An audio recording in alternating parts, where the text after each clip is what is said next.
So I just take a nice little pinch, maybe even 2 little pinches like that. Perfect. Boom. Grab my handy dandy paper towels. Okay. And right when Mark showed up, I started gushing. He sent me a bag of this to play with, and it's all I use for cleaning any of my cookware now. Not even just cast iron. And you told me something interesting about how it won't scratch. Yeah, so this is the reason why salt is so special for cleaning is it has the measure of hardness is something called Mohs hardness, M-O-H-S hardness. And it's the same hardness as your fingernails. Okay. So, meaning you can't scratch something with your fingernails very well, except like.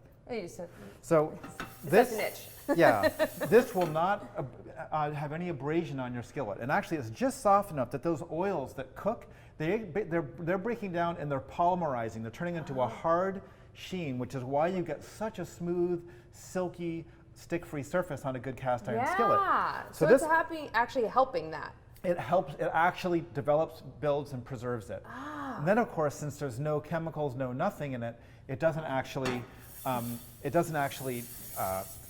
add any flavor or anything undesirable to it. So I'm just gonna. And I think that camera is picking up, but why don't you show Eric? Look how easy that wipes up.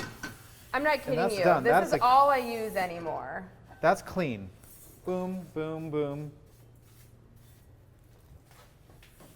Awesome. And I mean, I might just do a little just to get it all out. out. Another one more wipe. Look at that, it's ready to go. Show that, will you show that one too? Pew! Bam, bam. And that took no time.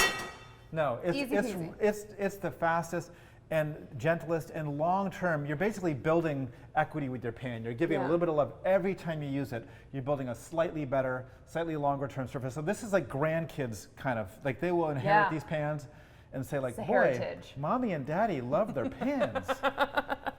Love it. Okay.